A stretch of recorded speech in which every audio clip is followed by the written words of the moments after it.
Hello, our esteemed learners. I hope you're doing perfect and amazing. Today, I honestly cannot hide my emotions, especially excitement and delight, because I'm going to be introducing to you and exploring with you one of the world's most renowned, sophisticated, robust advancement vocabulary textbook. Yes, you heard me right. This is an attempt, and an unprecedented attempt, as far as I'm concerned, for our upper intermediate learners in order to take their vocabulary to another league on its own and towards mastery, not mediocrity, but mastery in vocabulary. This book, 1,100 Words, has been a bestseller for 5 decades, and it has a multiple reasons why it is so. Firstly, is the careful selection of the vocabularies. The vocabularies are selected based on their frequency in prestigious exams. What I mean by them are those exams that you need in order to be accredited and recognized as an English learner that has a very good level of proficiency in the language, like the IELTS, the PTE, GRE, TOEFL exams. Additionally, I'm sure you've been through content that seemed very challenging and cumbersome for you. There contained vocabularies that went over your head. It could be a written content, a material like a novel or a philosophical textbook that contained words that really pushed you away from reading because you didn't know their meanings. Or you might have watched a podcast or a documentary that contained, yet again, challenging vocabularies. If you were bothered and still curious to know the meanings of these challenging words, then this book is the best pick for you in order to really advance and take your vocabulary arsenal to another league. So I'm honored for that. As you can see, it is 1,100 words and it is structured like this. It is contained of many, many weeks, each week having around 20 vocabularies on 4 idioms. So it is not only words, but idioms as well. And the way that I'm going to be presenting to you, I will have yet another tab opened that has a more decorated and more embellished presentation of the vocabularies, because here it doesn't contain illustrations and it doesn't have a classic vibe. So for that reason, I prepared a presentation format and slides that are classic and engaging. So as you can see, here's the cover of the book, and let me have you see the first lesson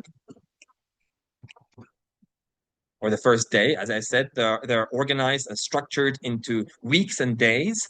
And for each week, it contains, as I said, 20 words. And for the recordings, you're going to see that as well.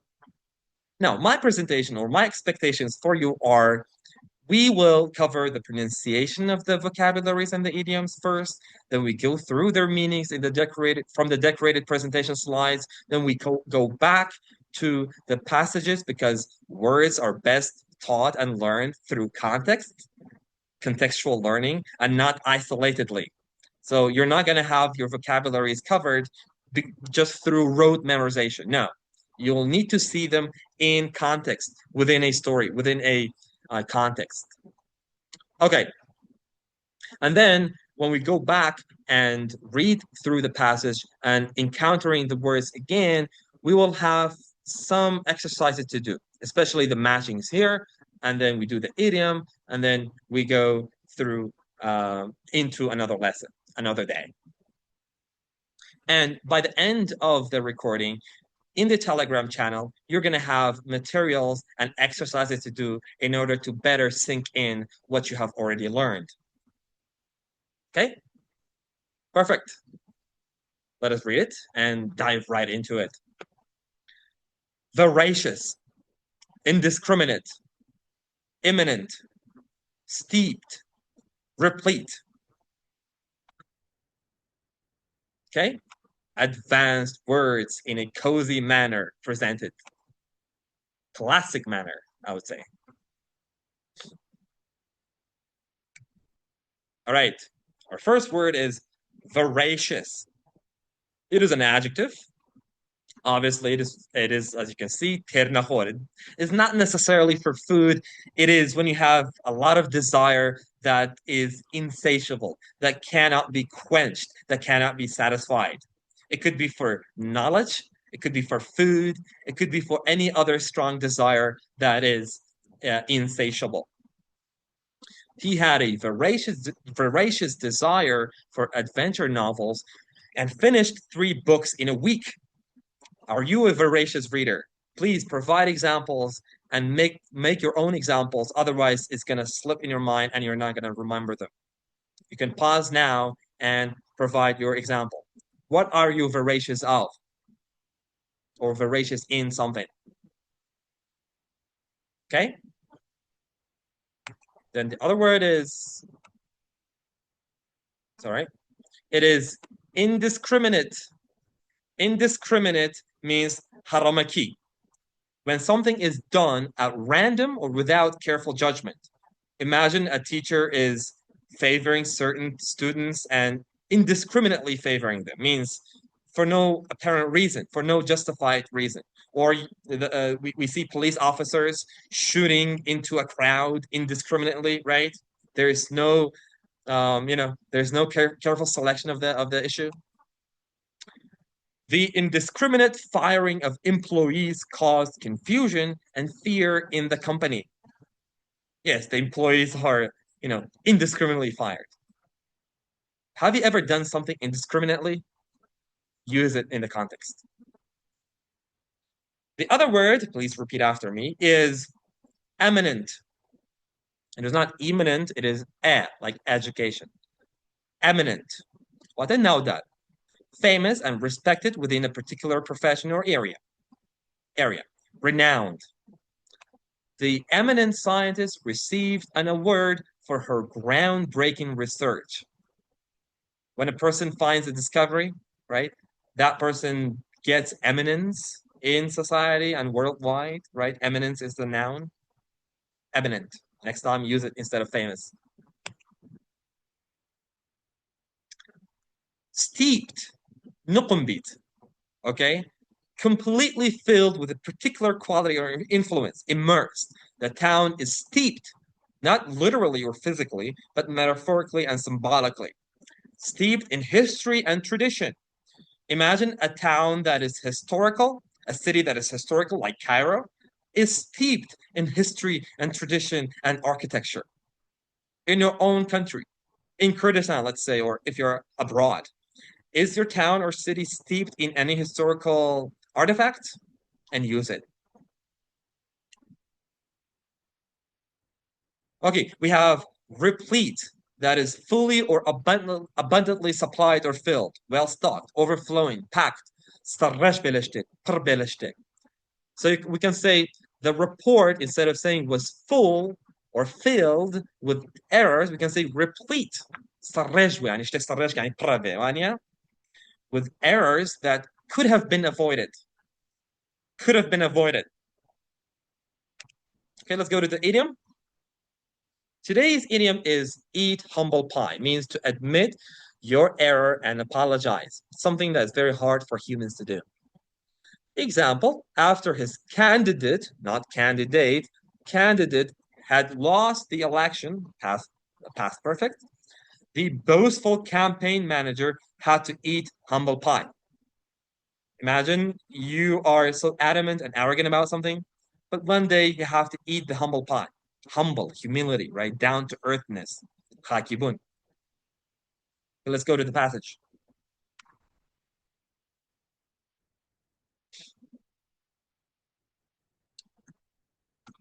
Okay. The youngster who reads voraciously, though indiscriminately, does not necessarily gain in wisdom over the teenager who is more selective in his reading choices.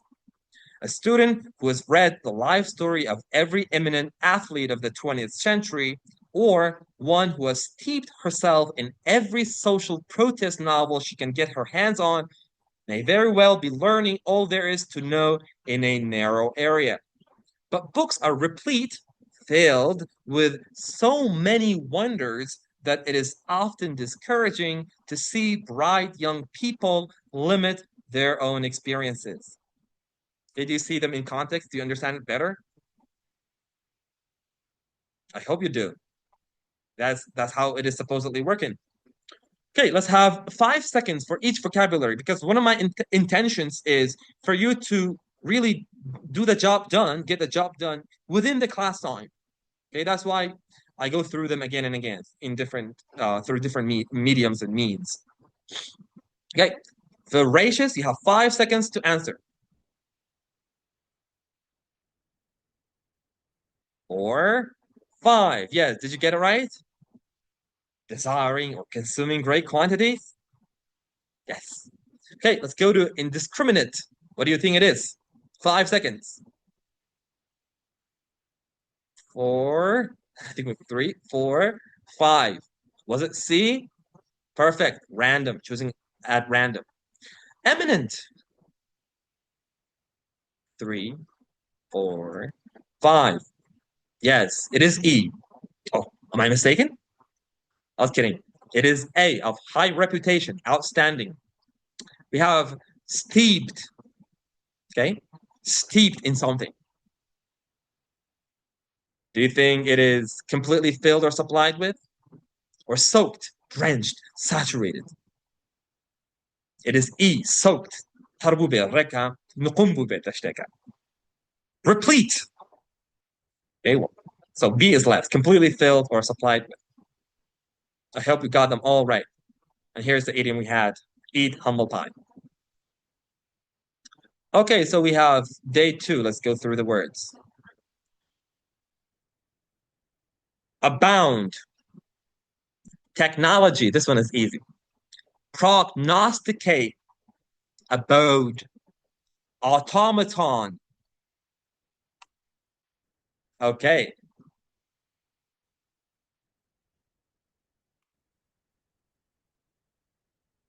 All right, just give me a few seconds. All right. Abound that we had means to exist in large numbers or amounts. Frabun. Okay, as in a verb, it is used here. To overflow, okay? Imagine during spring, flowers abound means exist in large numbers in the meadows, in the green areas. Isn't it? What is one particular flower that abound in your own area? You could be living in Sharazur, Sharbajar, or Padina, or anywhere you live in. Is there any particular flower that abound, that exists in large numbers? Don't answer just yes or no. Use a yes. This particular flower abounds in spring. Technology, it is it is an easy and straightforward word. Just technology, practical application of scientific knowledge. Yes, we have science or the hard sciences. We have physics. Then upon physics, we have chemistry. Then upon chemistry, we have biology. Right. So the applications of these, we get technology. Right. This is a technology through which we're communicating. Okay, we have prognosticate. Repeat after me. Prognosticate. Okay? It's not just prediction, but prediction based on current data. Right? Sometimes doctors use prognostication because they have enough data to infer what could be the outcome. Meteorologists prognosticate rainy weather for tomorrow. You may know by the, other clue words or keywords like rainy weather, right? So it tells us about meteorologists, the people who are talking about the weather. They can prognosticate. They have certain data. Okay, we have automaton, right? Automatic. These words are really derived and linked to one another. It is a robot. Could be resembling a human or an animal that operates automatically, auto, right? The factory employs several automatons, several robots to assemble car parts, right? What do you think is the future of automaton? Do you think they're going to be able to be as smart as we are as human beings? and make a sentence about it. Then we have abode. So this is not our abode in the world. Humans, we are in the world, but we're not of the world, right? Our abode is existentially, we feel it to be somewhere else, somewhere that we long for. Like Mo, okay? Dwelling place. After years of traveling the world, Elena finally found peace in her seaside. Instead of saying home, we say abode. So today's idiom, a pig in a poke. When something is a pig in a poke, it is a disappointment. Imagine you order something somewhere, the item doesn't look like what it was in the page, right? When you see the reality hits different, right? It's a reality check, something different. You say, okay, it is a disappointment. It is a pig in a poke. The mail order bicycle that my nephew bought turned out to be a pig in a poke, a disappointment. And he's now trying to get his money back. Okay, let's go to the passage. All right, let me just remove the bar here. Solving the servant problem. The worlds of science fiction abound with wonders. Yet modern technology progresses. The noun is progress, the verb is progress. So rapidly that what is today's wild dream may be next year's kitchen appliance. DR in pronunciation is pronounced as, do you think it is ch or j? Do you say dream or dream? It is the latter. It is dream. Wait, a British scientist has prognosticated that within 10 years, every suburban abode will have its own robot servant. One task this domesticated automaton will not have to contend with will be scouring the oven because even today, the newest ranges can be programmed to reduce their own baked on grime to easily dispose of ash. Okay, so you saw the words in context. Let's do the matching. Okay, 5 seconds. Abound. Excellent, you got it right. Hope you got it right. It is D, to exist in large numbers. Technology, the opposite, the in front of it. Yes, it is B. We have prognosticate. Is it A or E? What do you think? It is E, yes, excellent. Abode. Yes, it is A. Automaton. What is left is C, so it is a robot, a mechanical person. Okay, so we had the idiom, we discussed it. Then let's go to the third day. Please be consistent. Do not let your mind to be distracted, to be pulled apart from different directions, because this is where we get the derivation of the word distraction in Latin language. Okay, we have paradox, realm, annals, compound, not compound, because the noun is compound, the verb is compound, and we have tinge. Right, perfect. Let me make it full screen. All right. So as you can see, first word is paradox. Repeat after me. Paradox. Déjaki. A statement that seems impossible or contradictory, but may be true. So not every paradox or not every contradiction is untrue. Yes, logically, it seems untrue. I cannot be here and not here at the same time. But there are certain realities about life that the opposites are reconciled. The contradictions are ultimately reconciled. This is beyond logic.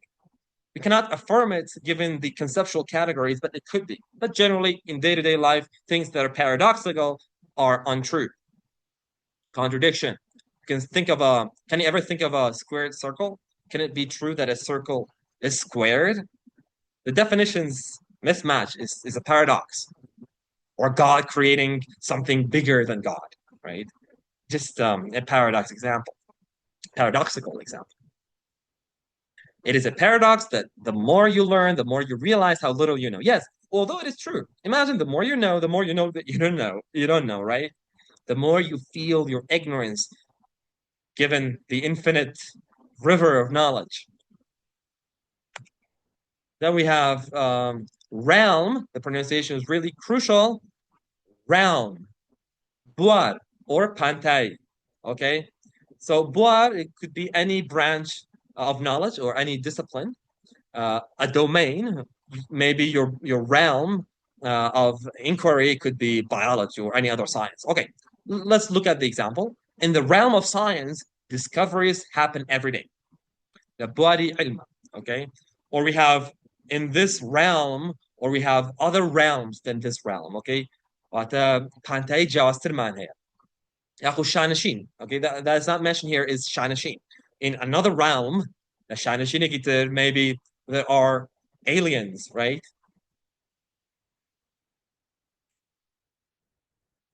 Okay. We have, sorry, we skipped annals, right? Historical records arranged in order by time. And generally it is used with the preceding words in the, okay, in the annals of history. Okay,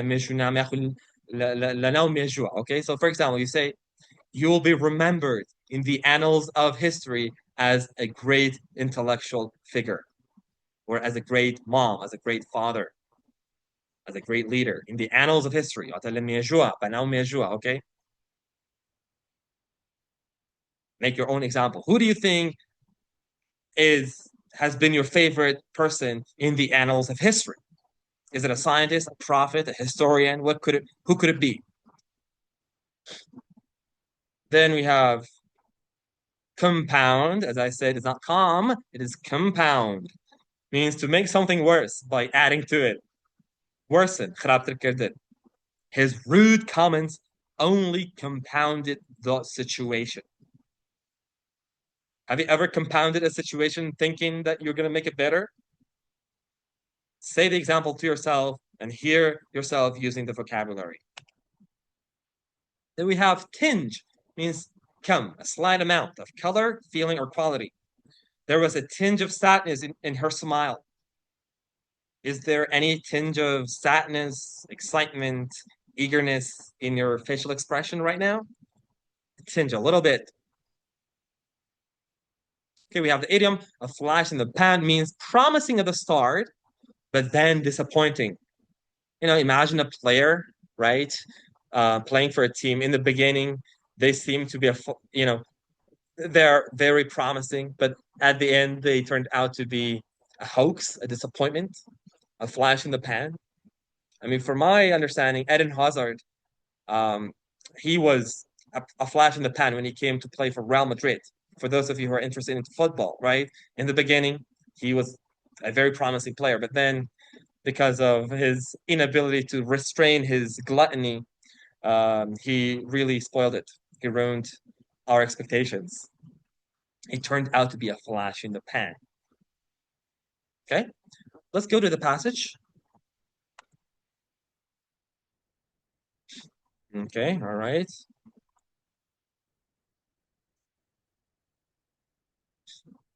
Let me drink a little bit of water. Let me sip it. Tinge of water. Mm-hmm. Great. A lucky find on the subway. Sylvia regularly took a crowded subway train to work. TR is pronounced as ch, generally in spoken vernacular. To work during rush hour.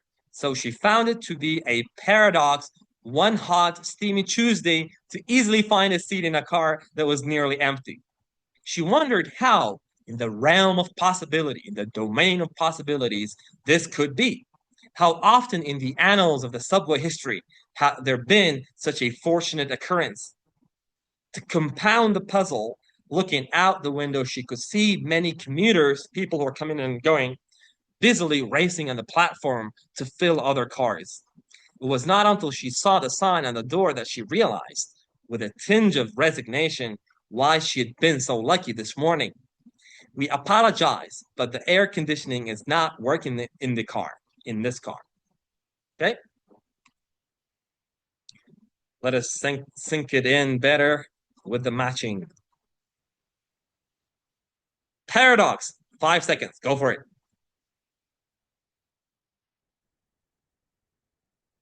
B.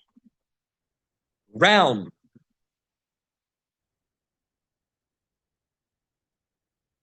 E. Special field or a kingdom. The third word is annals. Something related to history? Yes, historical records. Compound. Yes, you got it. To increase or to add to. Generally, to worsen, to add it, to make it worse. Tinge is what is left is trace. Okay?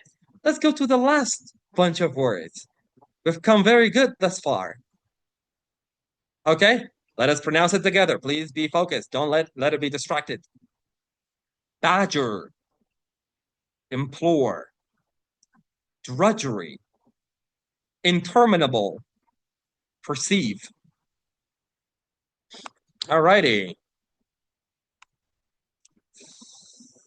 Okay, so the first word for this day is badger. Means what is kirdin. I don't know if in your dialect you're using this word. Is ashkirdin, annoying somebody. Reporters kept badgering the politicians, the politician with questions. Imagine a politician is going and he or she is being badgered by many reporters asking questions. Okay, who is it that badgers you? Say, this person in my life keeps badgering me all the time. Could be best friends sometimes. Okay, then we have implore. Implore. Parano. Okay, to beg someone with great feelings. The next time, don't be using beg, use implore instead.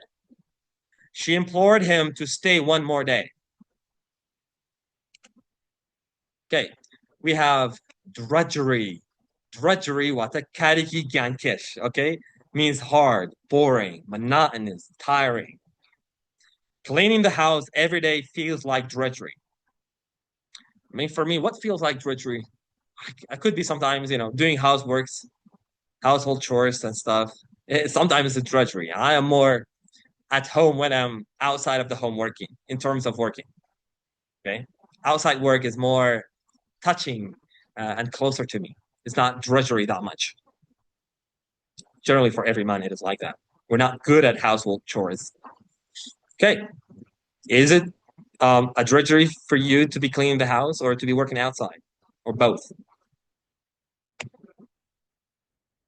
Then we have interminable means never ending. Durudresh, okay? The meeting felt interminable. It felt like it went on for hours and hours, lasting for hours. What is one activity that feels interminable for you, that never seems to be ending? Then we have perceive. What do you think is the noun? It is a verb here. Perception. What about the person who has perception? Perceptive. Okay. To notice, to become aware of something. I perceived a change in his behavior. I noticed a change in his behavior. Okay, let's go to the idiom, the last expression for today. Get one's ducks in a row means to have everything organized. Have one's facts straight. Imagine you have a presentation. You need to get your ducks in a row, have all the data prepared and organized, right? Before the big presentation, I spent the whole night getting my ducks in a row, like in a good row, to make sure everything was perfect. That person looks like a perfectionist. All right, let's read the passage, do the matching, and call it a beautiful day. All right? How not to get your way. It is difficult to change someone's opinion by badgering him, isn't it? You don't want to change a person's behavior or opinion by annoying them, right? The child who begs his mother to get off his back when she implores him for some assistance with the household drudgery, may very well plead interminably for some special privilege when he wants something for himself. How paradoxical that neither is able to perceive that no one likes being nagged. Doesn't matter the age. We generally, as humans, we are repelled by being badgered to, by being nagged to. Right? Our dedicated learner, he or she is coming with us. That is a great plus. Congratulations. So far, you have come. Badger.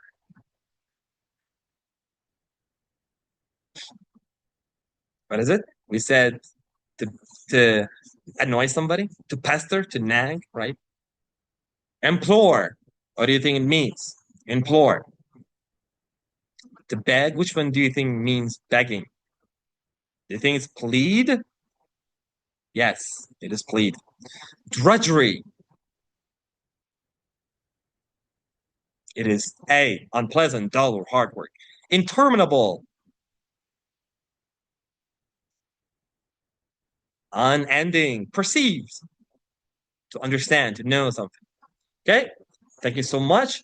There is extra materials provided in the Telegram. Please do check it out in order to have it sink in and review them as well for better retention. Thank you so much. Have a great day.